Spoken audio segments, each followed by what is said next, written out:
はい、どうも。今回の、修理箇所ですね。ここ縁石で擦ってしまって、ここから、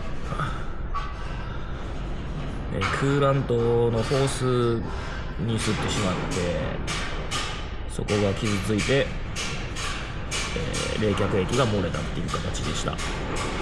で結局修理費用が工賃入れて14,883円でしたね。であとカウルも若干ちょっと削れてしまってるんで、これもまた次回オイル交換するときにでも自分で交換しようかなと思います。今回は軽傷で済んだ感じですね。縁石が見えてなかったんですけど、皆さんもお気をつけください。はい、そしたら傷の確認のついでにチェーン清掃もしていきたいと思います。ちょっと後ろが工事中でうるさいかもしれないですけど、まず、ブレーキしっかりかけておきます。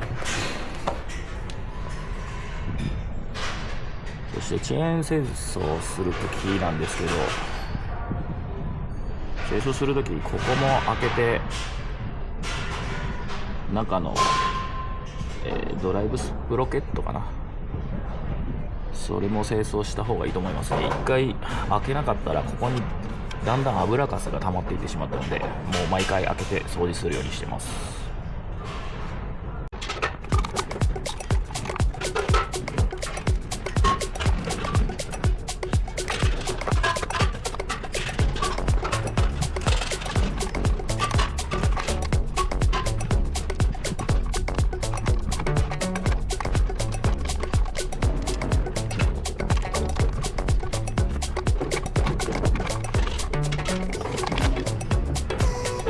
ここまで開けないと、ここにチェーンクリーナーが溜まっていったりするんですよね。なので僕は毎回ここ開けて掃除してます。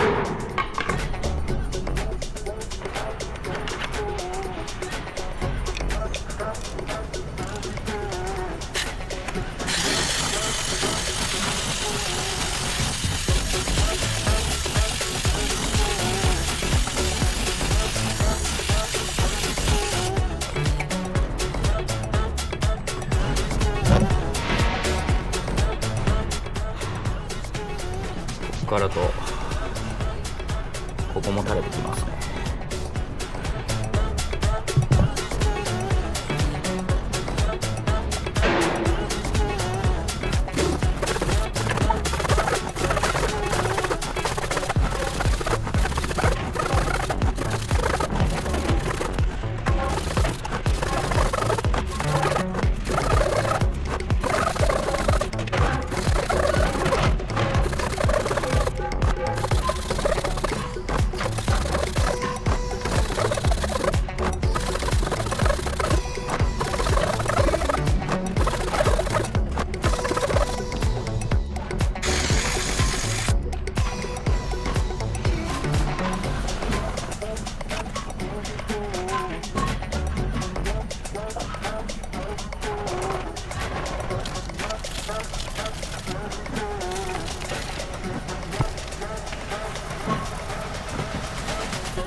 ちょっと汚れが溜まってますね。